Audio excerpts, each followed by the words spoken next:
when you're a Secretary General of a government department, you can confirm or deny nothing. It's absolutely keep stum. But I was persuaded just to take this gig because I believe profoundly that we are in a period of change, not only in Ireland, but across the health system, across the world, and that the environment is changing very significantly. We definitely are in an era of patient-centred healthcare, and people are now focused on competent healthcare professionals and competent healthcare systems.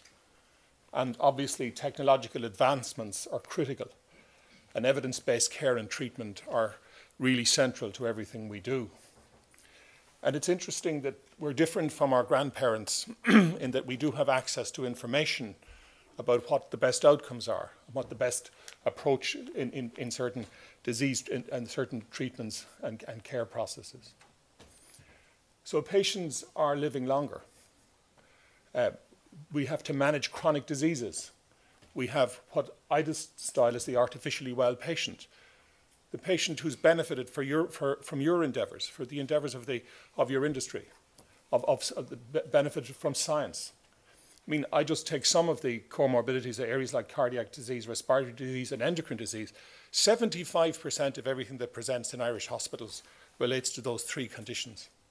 And the advances that have been made in the last decade have been phenomenal. Now, the healthcare professional, and of course, they now function as teams. They now function in a more focused way. We have a challenge in terms of skill sets for healthcare professionals because everybody's looking at competence, the maintenance of competence, and the relationship with patients. And that's really a very major change because the patient is becoming front and centre, but the evidence base is now driving modern healthcare. It has to be cost effective and outcomes focused. And people really do want to know, will they feel better? Will their health status be improved? The patient's environment is dramatically changing. Home care is now a feature of everything we do in the health system. Self-care is recognised to be hugely important. Shared care between various professionals. Ambulatory care is replacing the traditional hospital. Daycare is a major element of our system. And 5-day care is now coming centre stage across the world. Now, the technology also helps. Electronic patient records are changing dramatically how the patient will manage and monitor their own health system. And the patient will become an active player in terms of monitoring. ICT and smart technologies enable the care environment in areas like blood pressure monitoring and clinical and phlebotomy results being available quite quickly. But it's the access to current patient records that will increase the scope of health professionals to add value to patient care. Real live data about a patient's condition. So the self-monitoring, patients monitoring their own conditions, patients taking responsibility for their own conditions. Practitioners and patients will have to access the relevant information. I'll take a couple of examples. Smoking cessation. In our country, 29% of the population still smoke. We have a very challenging environment in relation to substance abuse. Obesity is becoming a major problem. And of course, we're all concerned about mental health. So practitioners and patients will be monitoring these issues and can help patients to a more informed position and enhance their health status. It's important that we have synchronized messages between patients and practitioners to close that feedback loop. So we're in the era of the empowered patient. They'll be more active in their own care. It'll be demand-led patient care into the future. And as I say, we're very different from those that went before us. And those that come after us will be more demanding and they'll be more discerning.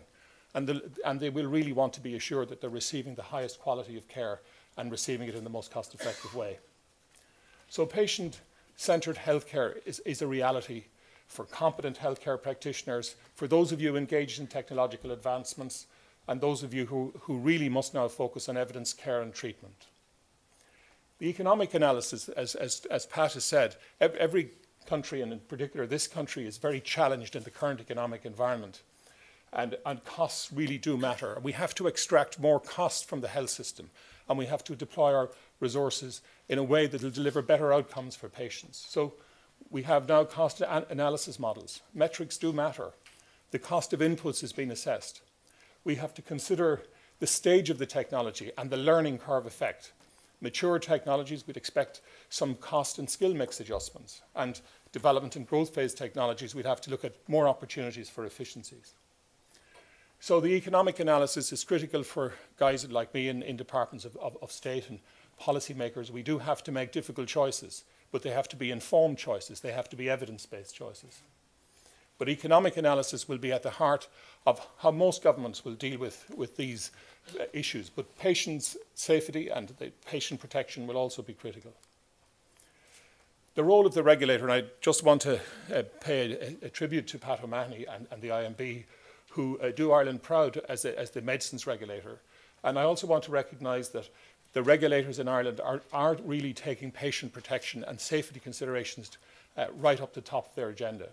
The protection of patients in a changing healthcare environment is critical to ensure successful patient outcomes. Competent practitioners, I keep making this point, we have to ensure that all of the practitioners and all of the healthcare delivery systems are competent. Clinical and technological systems in place must be appropriate and meet the standard. And we must be able to verify that patient outcomes are being monitored. And in this regard, I would pay a tribute to HICWA, who are doing a Trojan amount of work in this country, monitoring standards. So the future of healthcare. An informed patient means increased compliance and better outcomes. Advancements in technology will change the nature, scope, and location of the patient's care environment.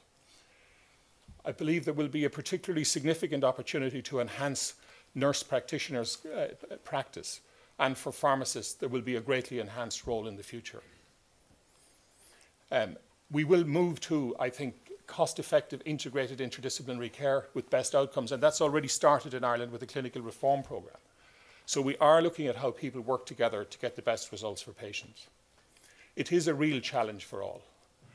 And the real message from the Department of Health and as the Minister is we want to help you to serve patients better, and if there's anything my department can do, we'll be very happy to do it. I also want to send a message to the pharma industry in Ireland that we want a strong partnership with them.